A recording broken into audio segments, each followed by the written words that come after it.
The building was built originally in 1870, and it really was the cultural arts center for the town at that time. They had the town hall in this building, and at one time the police station, fire department, and so forth. But the second floor of the building was called the Smyrna Opera House. It didn't really have opera here. It was just patterned after the opera houses that were being built in Europe at the time, and so it was the style here in America to build an opera house too. That went on for many, many years, and in 1948 there was a fire, and it burned off the third floor of this building and the beautiful bell tower. It took all the Victorian charm away, and we just had a basic little brick box left. And when the town of Smyrna tried to figure out what to do with it, they put a flat roof on it and just used it still as a police department and town hall area, and eventually it became the town library, and the second floor was just storage. Back in the early 1990s, a couple of friends and we had been to some event, and we just thought, wow, wouldn't it be great if Smyrna could have more cultural arts activities in the area? And we just decided, you know what, we can make this happen. Let's see what we can do.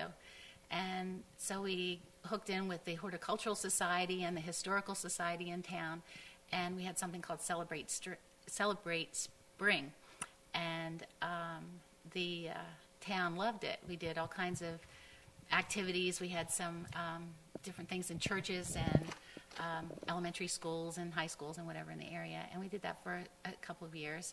And then we got tired of lugging around our speakers and whatever. As we evolved, we started to get speakers and things and use the bigger venues. And it was just too much. So we thought, why can't we get our own place?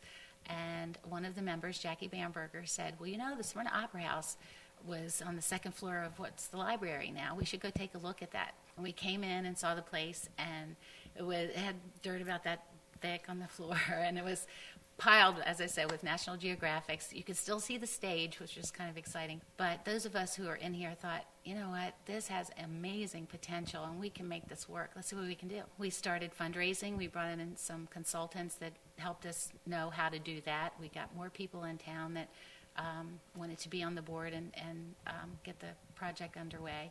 And we had a founding president, John Dickinson, who was a teacher in town for many years and also the high school librarian. And it seemed that, and because he was very interested in antiques and historical things, people knew him up and down the state.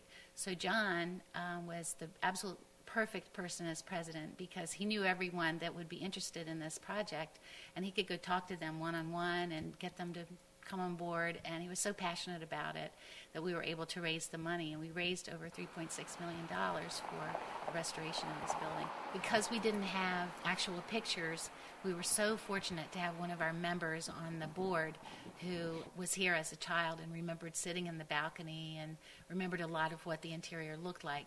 And so to the best of her ability, she told us some things that she remembered, and we would show her pictures, and if it was close, we would go with that. So it's not an exact duplicate in any way, but it has the feel of all the opera houses of that time. We had so much fun. It really wasn't like work.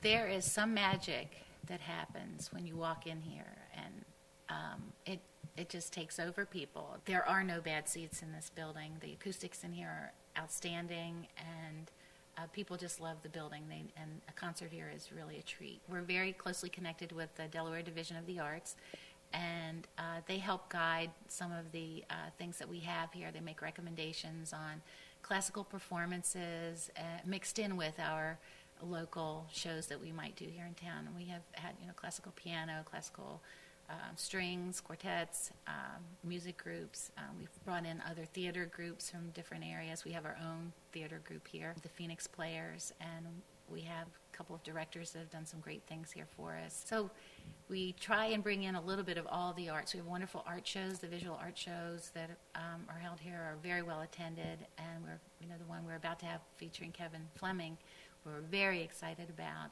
Kevin Fleming grew up in Smyrna, and he's gone on to do great things. He was the photographer for National Geographic, and he's been recognized by all kinds of different groups as an outstanding photographer. So we're really thrilled to have his show here in the Smyrna Opera House. It's been a growing and learning process for all of us, which I think that's part of the fun, too.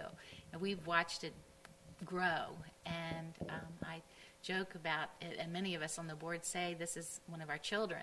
We've watched it grow and mature, and now we think it's pretty much in adulthood, where when it was an infant we had to do so many things to make it happen, and then as it came along, it took over, and now it's a really wonderful business kind of setting where our board oversees what's going on. We have an excellent executive director, David Keller, an amazing office manager, Cindy Cruikshank, who together do a wonderful job managing the different things that go on here at the Opera House.